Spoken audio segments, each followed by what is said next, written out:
que seria a aula de hoje propriamente. Então, boa tarde de novo. Agora gravando, eu vou avançar para a minha aula de hoje, tá, pessoal? Daqui a pouco eu volto aqui, viu, Bruna? Eu vou compartilhar a tela. Se precisarem, eu não estou agora vendo mais eu estou vendo só a minha tela, não estou vendo mais o chat. Então, se precisarem, me chamem aí verbalmente. O que vai ser a nossa aula de hoje, né? Então, eu vou percorrer um caminho que vai partir da Grécia, vai passar pelo helenismo e vai chegar a Roma. Não tudo hoje, hein? Por favor. Hoje a gente vai começar falando aqui da Grécia e um pouquinho de alguns filósofos gregos. O que eu já fiz? Eu falei um pouquinho da pré-história e de como seria o direito para os povos sem escrita. Eles dependeriam muito da tradição oral. O que nós concluímos? A fala é essencial para o surgimento do direito. Quando o ser humano aprende a falar, em tese, ele já aprende a criar regras, porque as regras têm que ser comunicadas. Aí, na aula passada, nós falamos um pouquinho da antiguidade oriental e do Egito. Então, eu falei um pouquinho, muito rapidamente, do direito no Egito e do direito na Mesopotâmia. Especificamente, nós terminamos a aula com a leitura de uns 3 ou 4 artigos do Código de Hammurabi. Então, o Código de Hammurabi explicita uma primeira busca pelo equilíbrio entre o delito e a pena, o olho por olho, dente por dente. Para a aula de hoje, como eu falei para vocês, nós estamos continuando na Idade Antiga e entrando na Antiguidade Clássica. O que é a Antiguidade Clássica? É Grécia e Roma. É disso que nós falaremos agora. Então, vamos falar de Grécia e Roma. O que eu vou aproveitar para trazer para vocês de conteúdo, além do percurso histórico? Vamos falar um pouquinho, daqui a pouco, né, mais para frente, de Platão, de Aristóteles. Vamos falar sobre o direito natural e o direito positivo, o helenismo, Cícero. Vamos falar da etimologia da palavra direito, da simbologia da palavra direito e dos significados da palavra direito. Isso tudo, etimologia e significados, junto com Roma, porque nós usamos uma palavra latina e nós estamos acostumados a deusas gregas e latinas para representar o direito. Daí, para quem se lembrar da aula passada, eu trouxe essa foto do livro do Guilicem. Então, o Guilicem tem um grande livro interessante de história do direito, e essa foto é a única forma que eu encontrei. Eu tentei desenhar, não consegui, de mostrar para vocês a evolução do direito. A gente falou um pouquinho do direito egípcio e do direito cuneiforme. E agora vamos falar do direito grego. Todos esses direitos são importantes porque eles influenciam na formação do direito romano. E por que o direito romano é importante? Porque ele vai influenciar na formação do direito romanista, o direito que vem do direito romano. O nosso direito é um direito romanista, é um direito que veio do direito romano. Então, pessoal, por enquanto eu não andei. Nós vamos mergulhar no direito grego, que vai influenciar um pouquinho o direito romano. Nessa história do direito grego, eu estou mais preocupado, em alguns momentos, vocês vão notar, com as ideias, com a cultura, com a filosofia, porque essas coisas estão influenciando bastante o mundo romano depois, e até, por que não, o nosso mundo do presente. Bom, nenhuma dúvida, né, pelo que eu vi, a Bruna que se manifestou, então eu vou seguir com a minha apresentação. Olha, quando a gente pensa na Idade Antiga como um todo, a gente tem que falar de algumas características. Primeiro, gradativamente, o direito vai se tornando secular. Isso acontece na Grécia, isso acontece depois em Roma. O que significa dizer que o direito vai se tornando secular? Ele vai deixando de ser religioso. Aos poucos, o imperador em Roma, ou o Estado, a cidade-estado na Grécia, aos poucos eles vão se tornando mais importantes, o Estado e o imperador, do que os líderes religiosos. E, ao se tornarem mais importantes do que os líderes religiosos, eles começam a criar regras que independem da religião. Então, nós temos um movimento comum, tanto na Grécia quanto em Roma, de secularização do direito. O direito deixa de ser religioso. A gente viu ainda muita religiosidade no Código de Hammurabi. Vocês devem se lembrar, muitas questões que eram resolvidas jogando a pessoa no rio, e o rio decide. Então, o rio decide se ele engole a pessoa, se ele devolve a pessoa. Ainda haverá coisas religiosas, mas cada vez menos na Grécia e em Roma. Também nós temos aqui um direito marcado pelo individualismo, isso já aparecia no Egito, já aparecia na Babilônia, e continua aparecendo aqui. Então, o individualismo aparece valorizando-se os indivíduos em detrimento do coletivo. Os indivíduos têm direitos e os indivíduos têm, inclusive, a liberdade protegida. Além disso, o indivíduo vai gozar de proteção não apenas para a sua pessoa, mas também para a sua família, para a propriedade sua que passa a ser da família e para os contratos que ele, o indivíduo, celebra. Oi. Em que parte do slide o senhor está? Eu estou na... Só para poder acompanhar aqui. O senhor vai compartilhar a tela? Claro. Oi? Eu estava compartilhando a tela. Ana Beatriz, eu estava compartilhando. Mas eu já passei o slide. Estava compartilhando e rabiscando. É que eu estou pelo notebook hoje, professor. Tá. Não, claro. Acho que não. Bia, tem dois bonequinhos do professor quando você entra em pessoas.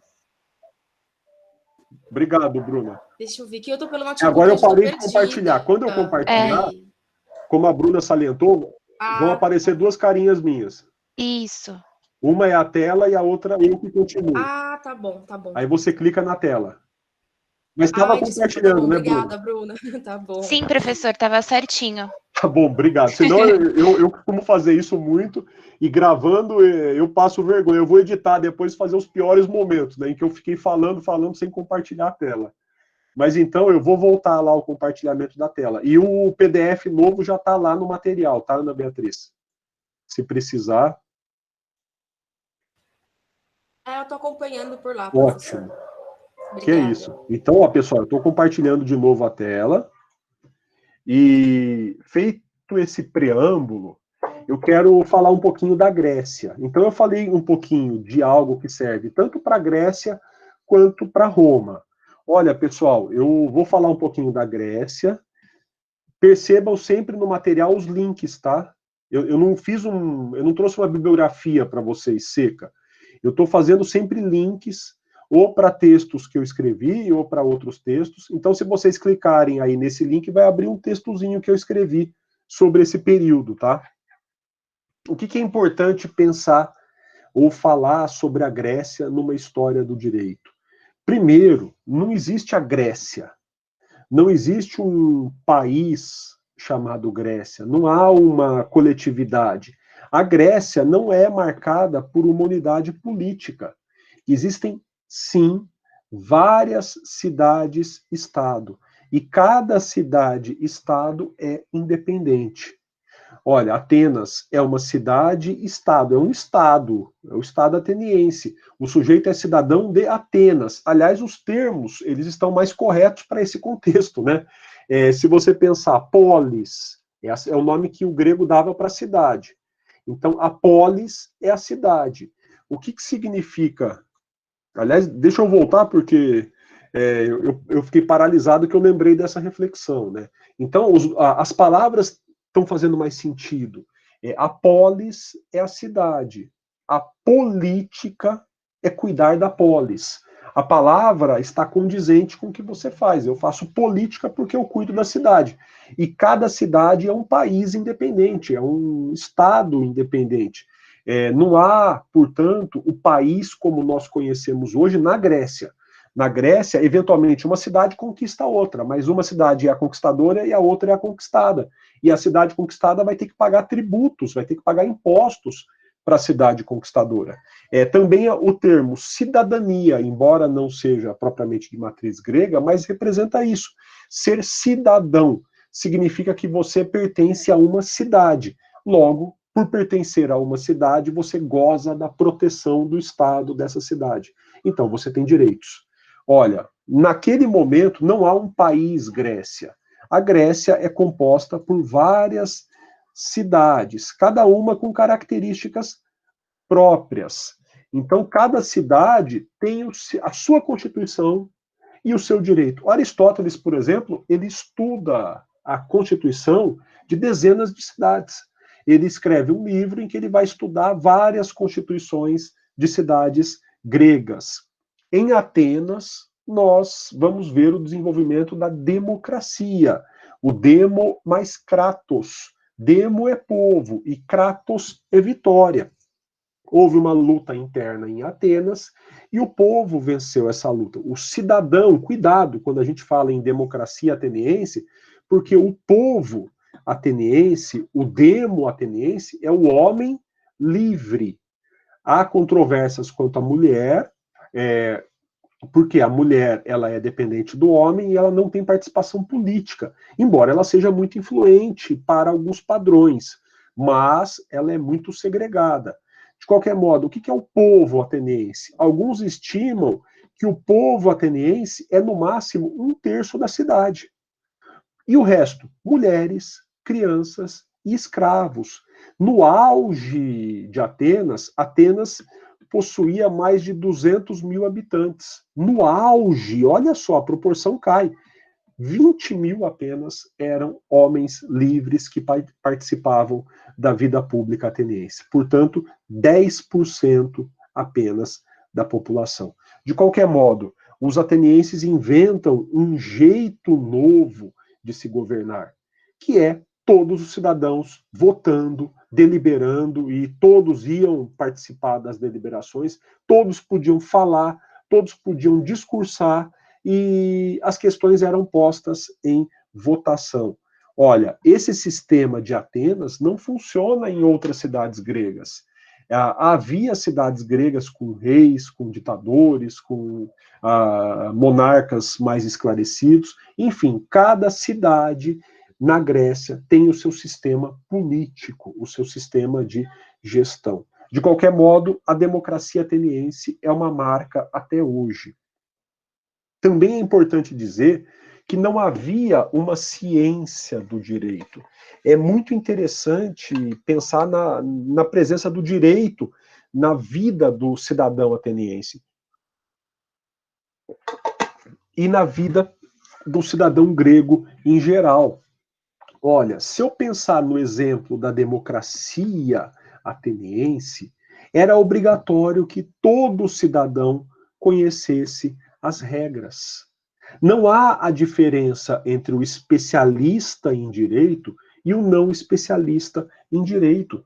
A questão era simples. Se as regras em Atenas eram feitas por toda a população, para toda a população livre, que dá aquela porcentagem que eu falei para vocês, então todos os homens livres participam da elaboração das leis que são feitas para eles mesmos, não há por que eles usarem uma linguagem diferente da linguagem do dia a dia. Os gregos não vão conseguir, não vão precisar diferenciar o direito de outros campos do saber.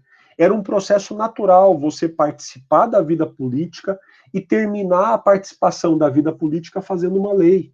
Ora, as leis então são redigidas em termos que todos entendem, e como todos participaram desse processo, não há uma diferença entre o especialista em direito e o não especialista em direito. É como se todo mundo fosse ao mesmo tempo especialista ou não especialista. É comum você ler, por exemplo, no julgamento de Sócrates, é comum você ler episódios de julgamentos que aconteciam em Atenas, e a própria pessoa está fazendo a sua defesa. Por quê? Porque ela vai falar com a linguagem do cotidiano e vai argumentar usando técnicas de argumentação, mas não técnicas de um direito que não existe. Então ela vai argumentar para tentar sustentar a sua defesa. Da mesma forma, quando os atenienses queriam aprovar uma lei, eles pediam a palavra e faziam um discurso para tentar fazer com que os outros cidadãos votassem no seu projeto de lei. Bom, na Grécia há um direito, claro, mas o que eu estou dizendo para vocês, não há a figura do especialista em direito, do professor de direito, do advogado. Todos são advogados ao mesmo tempo e todos são especialistas em direito ao mesmo tempo. Não será o caso de Roma. Essas figuras, especialista em direito, pessoa que estuda o direito, professor de direito, advogado, todas essas figuras vão ser muito comuns na vida de Roma. Por quê? Roma, que cresceu exageradamente, se torna uma cidade em que nem todos conhecem as leis, e também não são todos que estão participando dos processos de elaboração das leis. Bom, dito isso, né, falando aqui, então, do caso grego, nós vamos falar um pouquinho das ideias jurídicas. Olha, quando a gente olha para a história do direito, eu quero saber um pouco a respeito das ideias que estão influenciando no direito, eu quero saber um pouco das fontes do direito. Na aula passada eu terminei de fazer uma abordagem específica das fontes do direito, depois de ter falado da pré-história, do Egito e da Babilônia, e nós vamos falar um pouquinho, nós queremos na história do direito falar um pouquinho das instituições. Bom, neste momento, aqui no caso grego, eu vou falar um pouquinho da cultura grega, eu vou falar um pouquinho das ideias que vão influenciar no direito. Eu vou trazer para vocês primeiro Platão, depois vou falar um pouquinho de outros filósofos, Aristóteles, e aí a gente vai falar do helenismo, mas antes, né, eu quero trazer uma ou duas noções de Platão. De novo, pessoal, vejam aí na tela, tem dois textos que eu escrevi sobre Platão, então eu coloco aí o link para vocês, mas o que é essencial no pensamento de Platão? Platão nunca usou essa expressão, mas a gente pode definir assim. Para ele, existe um mundo das ideias e um mundo da realidade. Para Platão, o mundo das ideias é o mundo da essência, é o mundo da verdade. A verdade está na ideia. Ora, a realidade é uma deturpação da ideia. Nós vivemos no reino da realidade. Olha, nós então existimos na realidade. Aqui na realidade, nós nos deparamos com a aparência, com a mentira. Quando nós olhamos para o mundo, nós vemos a realidade do mundo. Nós vemos a mentira do mundo. Nós precisamos, então, usar o raciocínio, usar a cabeça para descobrir qual é a verdade que está por detrás das aparências. Um exemplo muito tosco, quando eu olho para o céu, eu penso que o Sol gira ao redor da Terra. Essa é a aparência.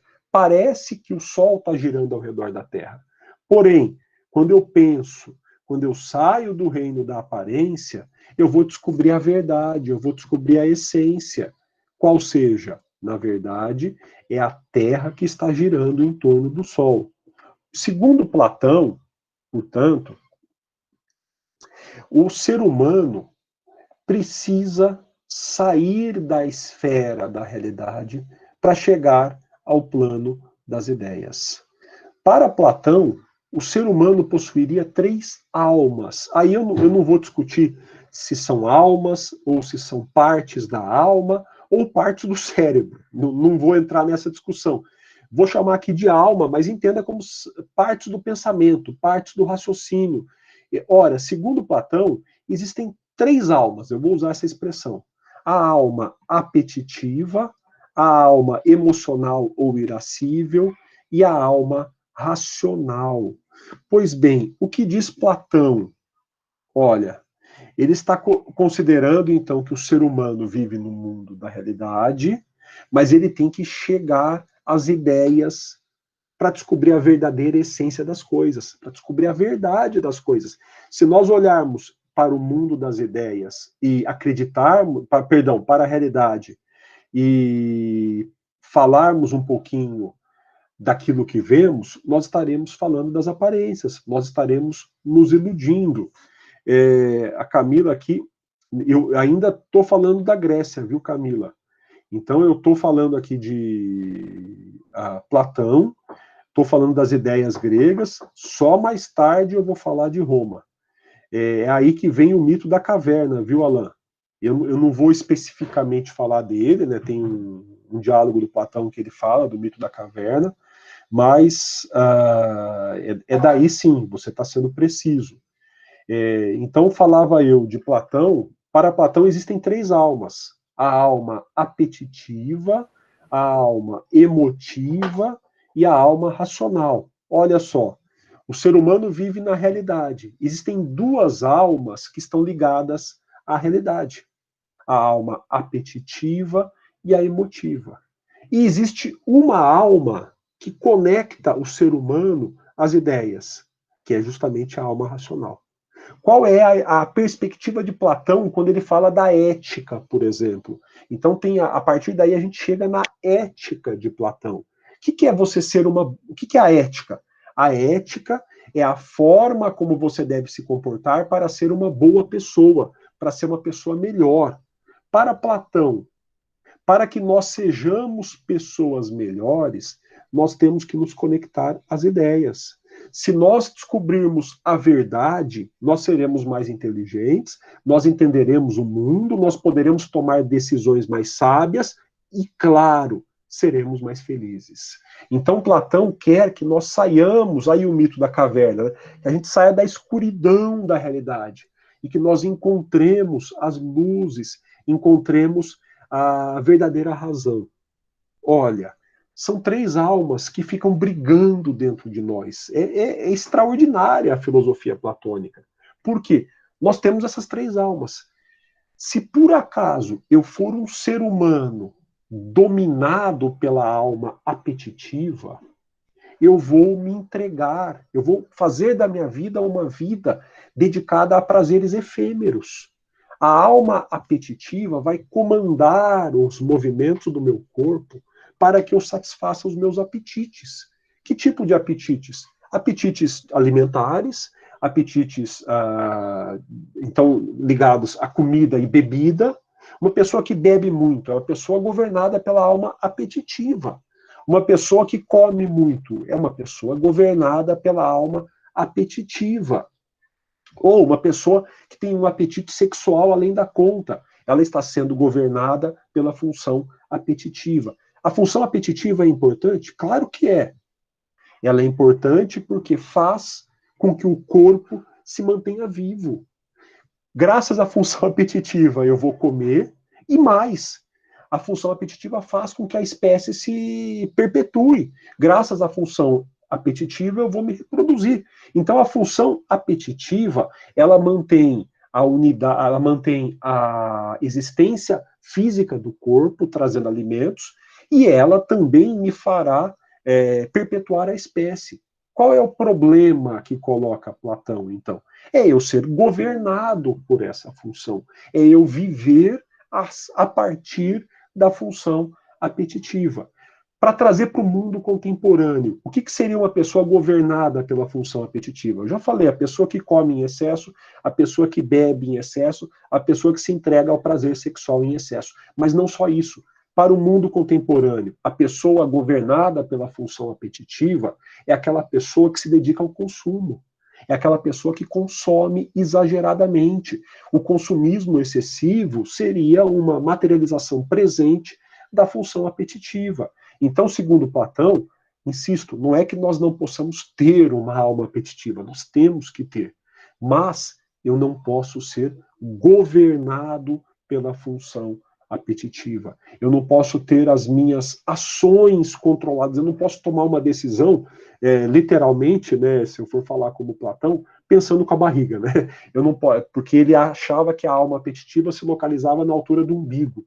Ela que governa essa nossa busca pelos prazeres, essa nossa busca pela alimentação, bebida e por aí vai. Talvez o consumo de drogas também esteja ligado, de drogas ilícitas ou lícitas, esteja ligado a um governo pela alma apetitiva. Olha, é extraordinário, né? É uma grandeza tremenda, por isso ele é um filósofo reconhecido até hoje. Daí vem a segunda parte da alma. Qual é a segunda alma, segundo ele? É a alma emotiva. Ela é localizada no coração. E aí, ela é responsável pela segurança do corpo. Ela é responsável pela integridade do corpo. Então, essa função vai nos trazer a raiva. Ela é também chamada de função ou alma irascível. Ela vai nos tornar irados, ela vai nos trazer a ira.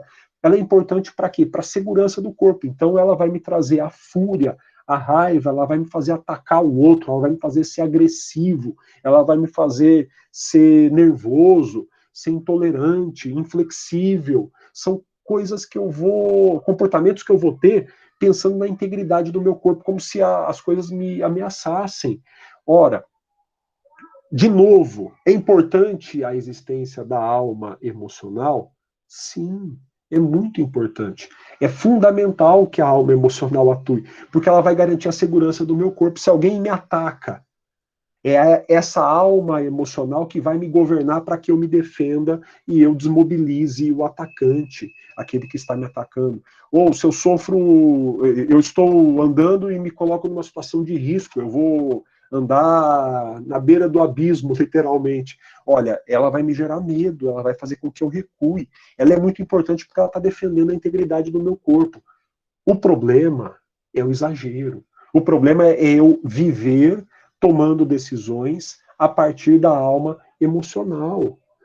Ora, se eu vivo governado pela alma emotiva, eu vou ser uma pessoa muito irritada, às vezes. Aquela pessoa com quem você não consegue conversar, porque ela dá respostas atravessadas, ela não te respeita, parece que ela está sempre na defensiva, ela está sempre agredindo o outro, pensando que vai ser agredida.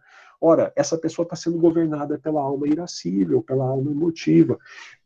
Também pode ser uma pessoa que ou tem muito medo ou não tem medo de nada.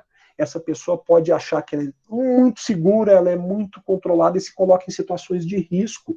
Ou, às vezes, ela está sempre acautelada, sempre na defensiva. Se eu fosse transpor a alma emotiva também para o mundo contemporâneo, além de olhar e ver pessoas que são irritadas, pessoas que são nervosas em demasia, pessoas que às vezes estão sempre atacando os outros, eu também poderia localizar uma pessoa governada pela alma irascível como uma pessoa ansiosa, né? Um dos males da vida contemporânea é a ansiedade e, por vezes, a depressão. Então, nos dizeres de Platão, uma pessoa ansiosa seria uma pessoa governada pela alma irascível. E aí, pessoal, o que Platão conclui? Ele está falando da ética, ele está falando do bom comportamento, de você se comportar para ser uma pessoa mais feliz. Ele diz, a única forma de você ser uma pessoa mais feliz é você usar a sua alma racional, que te coloca em conexão com os pensamentos mais profundos, te coloca em conexão com a verdade, te coloca em conexão com as ideias, usar a alma racional para controlar as outras duas almas. Você vai ter que viver com elas enquanto você viver. Enquanto você for vivo, você vai ter que ter uma alma emotiva e uma alma apetitiva. Então, diz Platão, você tem que ser uma pessoa moderada nos apetites. O que é ter moderação nos apetites? Usar a alma racional para controlar teus apetites. E você tem que ser uma pessoa prudente nas suas emoções.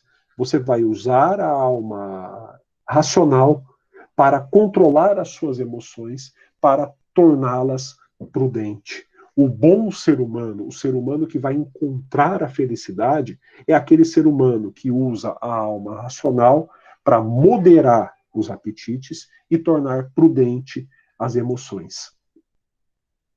Camila, então, eu vejo aqui sua manifestação, eu vou ter que discordar. Eu sei que você fez uma pergunta, se fosse uma afirmativa, eu teria que discordar dela. Não é bem o equilíbrio. Se eu falasse em equilíbrio, eu já estaria me aproximando de Aristóteles, tá? Para Platão, é realmente a alma racional se sobressair.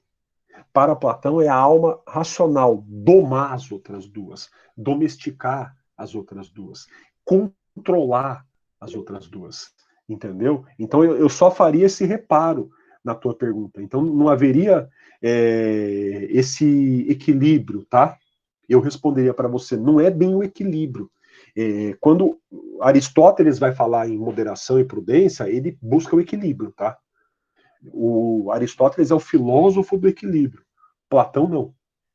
Platão ele é mais incisivo. Se pudesse, como a ideia é a verdade, como se a gente pudesse, a gente deveria matar essas duas almas, na visão do Platão, e viver como ideia pura. Mas aí nós deixamos de viver, porque essas duas almas nos mantêm vivos. Então nós temos que moderar e tornar prudente essas duas funções da alma. Pessoal, é extraordinário, eu insisto. Se nós pensarmos para o mundo contemporâneo, tem muitos livros de autoajuda, tem muitos livros interessantes, outros não, mas tem muitos livros que derivam dessa perspectiva platônica das três almas e trazem reflexões muito interessantes, e há até trabalhos de neurolinguística ou de neurociência que tratam disso. Não dá, Ana Beatriz, todo mundo, eu acho, que se identifica com alguma coisa, né? E você vê esses controles, há uma generalidade tão bem formulada por Platão que não dá para a gente não se encontrar em alguns desses conflitos ou em alguns desses momentos, né? É bem interessante. Camila, aí o imperativo categórico, ele estaria numa outra pegada. Eu vou falar um pouquinho de Kant, tá? Mas o imperativo categórico de Kant significa que para você ser livre, você só pode obedecer a si próprio. E para você ser uma boa pessoa, uma pessoa correta, você só pode obedecer à sua própria liberdade. E aí Kant imagina, então, que toda ação sua tem que ser marcada por um imperativo, que eu vou resumir aqui, que é de não fazer o mal para o outro ou de nunca tratar o outro como se ele fosse um meio nas suas ações, mas sempre colocar o outro como se fosse um fim, ou alguns diriam ainda, não fazer para o outro o que você não gostaria que ele fizesse para si só. Para Kant, a tua ação só será verdadeiramente livre, você só será verdadeiramente feliz se você conseguir sempre seguir o imperativo categórico. Mas a gente vai falar um pouquinho dele, viu? Vai demorar um pouco, mas a gente vai falar dele. Ana Beatriz, eu não acredito em ideias perenes, né? Mas porque a humanidade é efêmera, mas a gente chega muito perto disso, né? Então, muito bem colocado por você, melhor do que o que eu diria, que o tema é antigo, mas a ideia é atual, atualíssima, né? Perfeito. Mas aí, gente, então eu falei disso, né? Eu falei da ética platônica, não por acaso, porque há um movimento em Platão da ética para o direito, da ética para a política e da política para o direito. E eu vou tentar mostrar isso para vocês. Então a gente sai do indivíduo e vai acabar na cidade em Platão. O que diz o Platão, então, né, pessoal? Eu estou mostrando aqui para vocês esse mundo da ideia, o mundo da realidade e essas três almas que estão dentro do ser humano. Ora, segundo Platão, essas duas primeiras almas estão no mundo da realidade e a alma racional, claro, nos liga ao mundo das ideias. Então, a alma racional tem que governar as outras duas para que eu tenha uma vida feliz. Bom, de repente, a gente sai do indivíduo e entra numa concepção maior, que é a concepção de justiça. Tá bom, então para o indivíduo ser feliz, a alma racional tem que controlar as outras duas. Mas, e se eu quiser falar do mundo justo? E se eu quiser falar de uma cidade justa? Lembrando que para eles a referência sempre é a cidade, tá, pessoal? Então, o Platão está pensando na cidade. O que eu vou fazer para ter uma cidade justa? Olha, eu preciso criar leis. Então, eu tenho que buscar a ideia da justiça e transpor a ideia da justiça para a realidade. E nessa transposição, a ideia de justiça para fazer da cidade uma cidade justa vira a lei. Então a cidade será justa se governada por boas leis. E a lei será boa se ela vier diretamente da ideia de justiça. Antes de fazer qualquer lei, eu preciso ter a certeza de que a lei é justa. E aí, Platão diz, só quem usa a alma racional consegue chegar à ideia de justiça para fazer boas leis. O que Platão está dizendo é que se o sujeito é governado pela alma irascível ou emotiva ou emocional, ou pela alma apetitiva, ele não vai conseguir fazer boas leis. Porque as leis que vão sair dele serão leis irascíveis ou apetitivas, leis que se preocupam com outras questões que não o essencial. O que Platão quer é construir uma cidade inspirada na teoria da alma. Ele vai dizer que a cidade tem classes apetitivas, classes coléricas e classes racionais. Ora, ele está aqui falando um pouquinho de si, né? Porque, afinal de contas, o Platão é filósofo.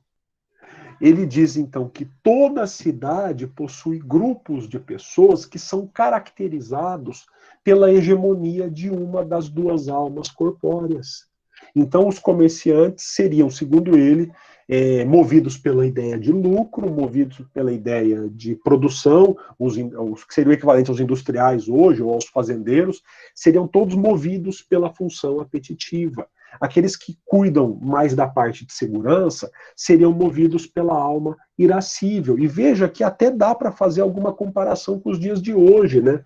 Pessoas muito preocupadas com a economia, vamos dizer, os neoliberais ou o Guedes, quem sabe, pessoas muito preocupadas com a segurança, toda a linha, que eu não vou nem colocar os militares, que curiosamente talvez estejam mais preocupados com o desenvolvimentismo, mas no governo Bolsonaro eu colocaria toda uma linha ideológica aí preocupada com questões ligadas à segurança pública, à segurança da sociedade, enfim. Mas, diria Platão, se um comerciante fosse fazer uma lei, ele iria pensar, ou a classe dos comerciantes iriam pensar a partir de valores movidos pela função apetitiva. E a cidade ficaria desequilibrada nesse sentido, ela iria pender para só resolver problemas econômicos.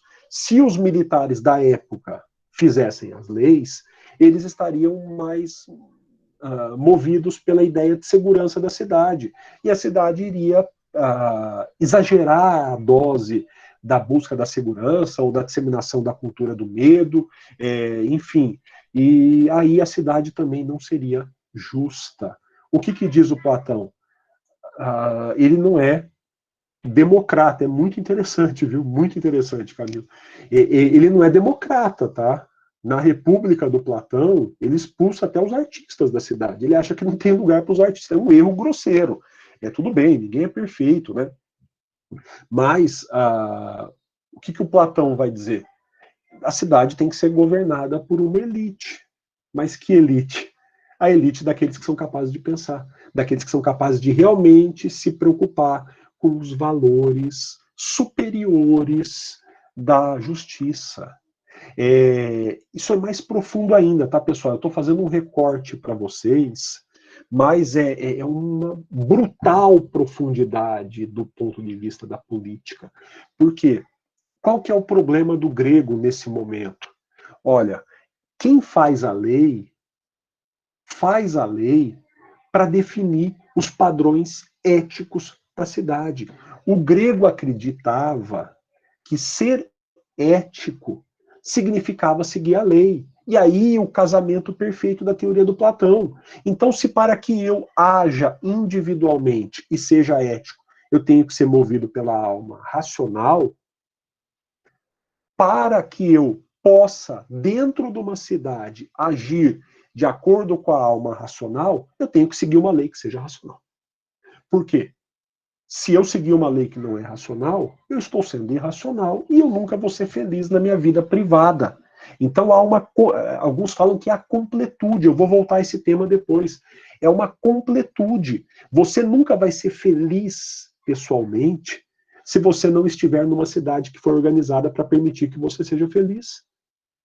Essa é uma constatação horrorosa para nós do presente, porque a gente não se preocupa com a felicidade do mundo.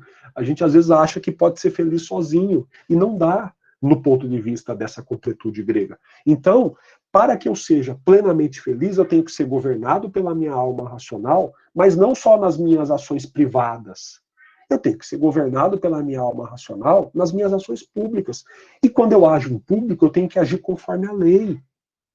E se eu estou me governando e me controlando para agir conforme a alma racional, e quando eu vou para público, quando eu vou para o espaço público, eu sou tolhido, porque a lei é idiota, desculpe a expressão, mas é uma lei imbecil, é uma lei mal feita, é uma lei que está preocupada com outros valores que não da justiça, eu estou perdendo felicidade, eu estou perdendo bem-estar, eu estou perdendo eticidade. Olha, então há um problema sério para o grego. Quem faz a lei define também o padrão ético da coletividade. Só que aí, esse problema, como eu disse, é mais profundo. Por quê? Tá bom. Na hora de fazer a lei, o que limita o legislador? O que impede que o legislador escolha qualquer coisa para a lei? E aí vem o problema. O que impede que haja a corrupção. E aí a corrupção, num termo amplo, também é receber propina. Mas é o que impede que o legislador se corrompa?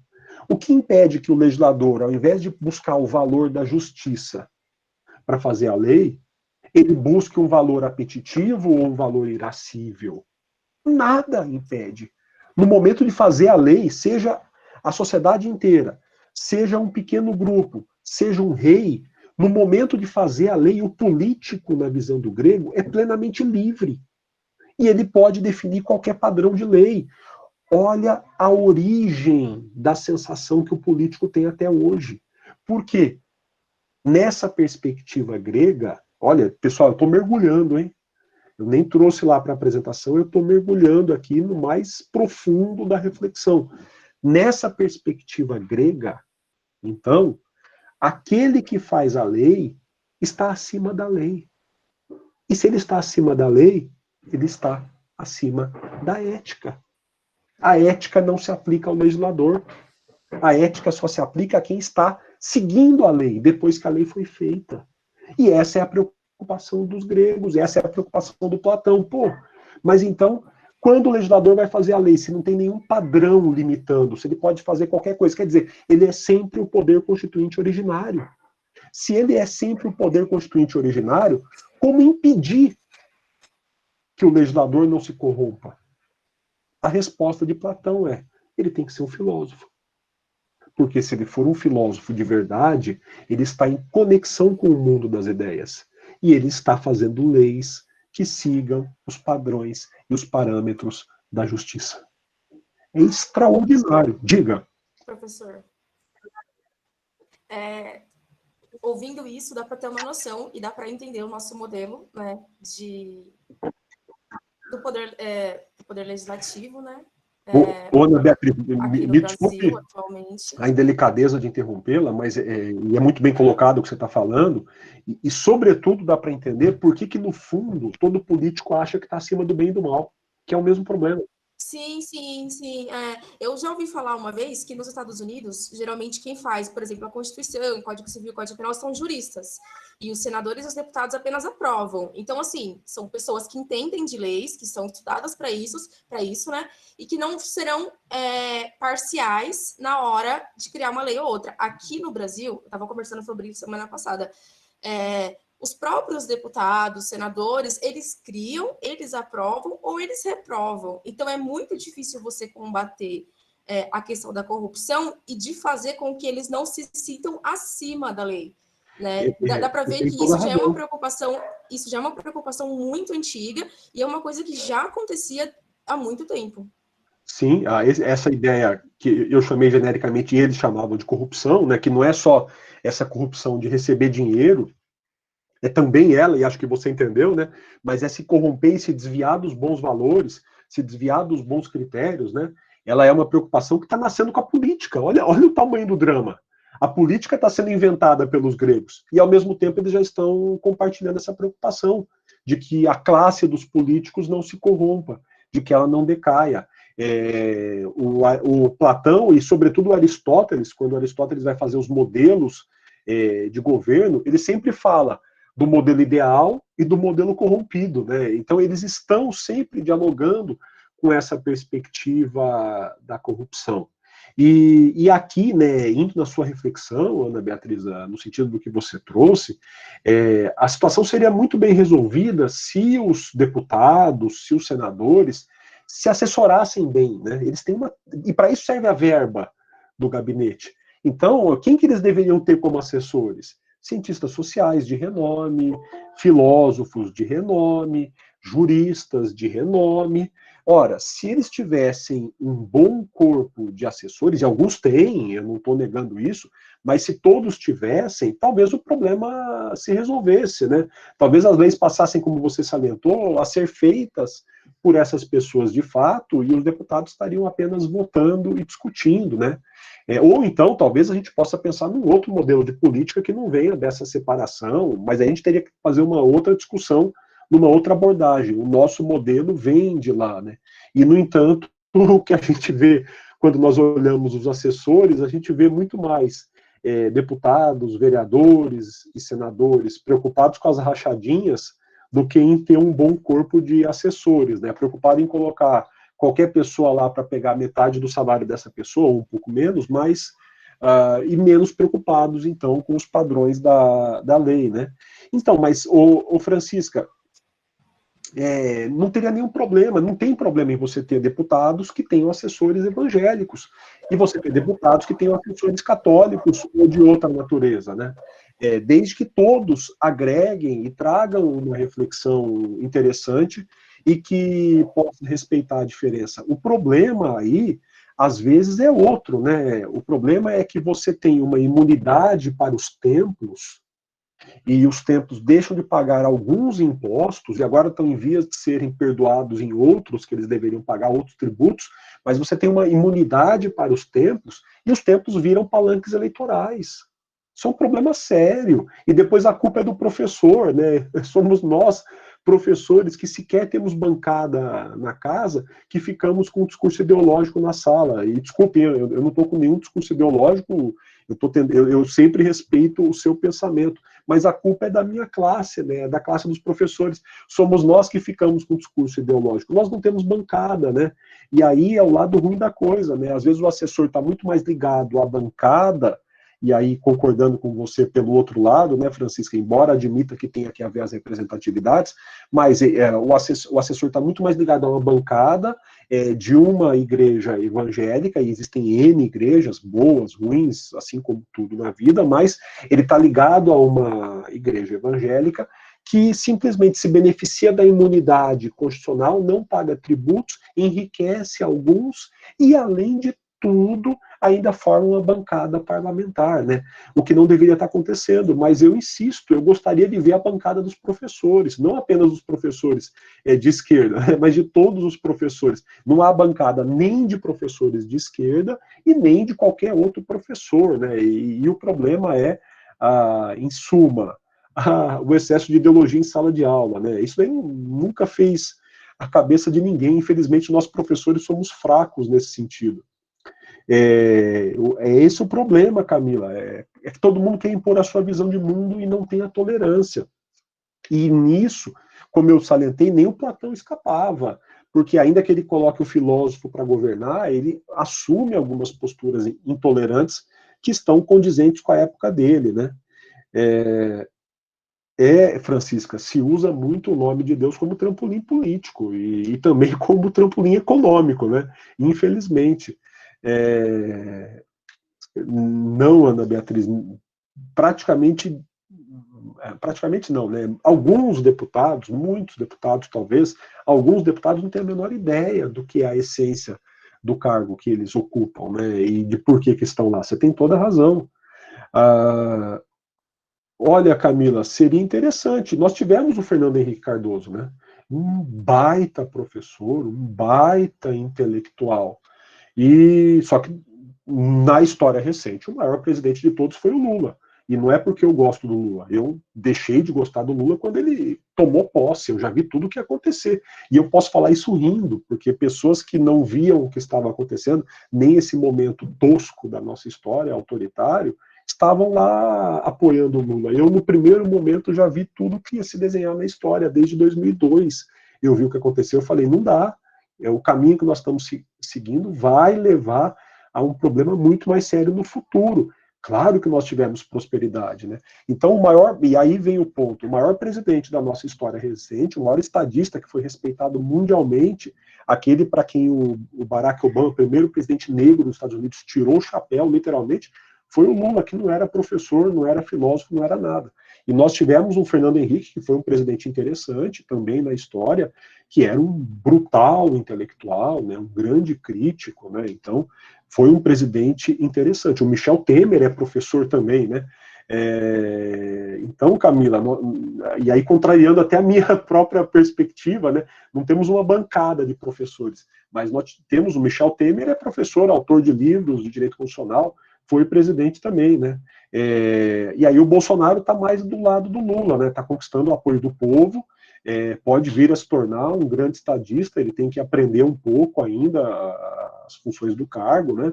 Tem que aprender um pouquinho de muita coisa, mas o Lula foi, aos poucos, se tornando um grande estadista. Insisto, eu não gostei do governo dele, mas ele foi um grande estadista. Talvez o Bolsonaro, conquistando a simpatia das camadas mais baixas da população, caminhe para isso, né? É isso aí, Francisca. E seria legal se toda igreja fosse uma igreja representada, respeitante, respeitosa. Então, seria muito legal. Camila. Bom, enfim. O Temer o Temer, ele entrou, eu nem conto ele como presidente, viu, Ana Beatriz? Ele entrou, pegou uma bomba, não sei bem qual era a índole dele, não posso entrar nesse mérito, mas, enfim, chegamos a isso. Pessoal, então, não sei se tropeçou e caiu na presidência, não, eu sou mais daqueles que acham que ele armou mesmo, né? Ele armou junto com o José Serra o golpe, eu sou mais desses, eu estou pensando aqui na tese do André Singer, por exemplo, né, que ele vai mostrando passo a passo dessa articulação do desmanche. Claro que a incompetência da Dilma pesou, o Lula errou ao deixar ela ser reeleita, insisto, hein, eu não sou lulista, mas eu estou falando do ponto de vista de manter o poder, a gente vai falar de Maquiavel depois, né, isso aí. Tem o André Singer. Eu entrevistei ele lá para a ESA, viu, pessoal? Tem um programa da ESA bem legal. Ele é filho do Paul Singer, um dos maiores economistas do Brasil. Ele não precisa ser filho de ninguém, ele é um baita cientista político, né?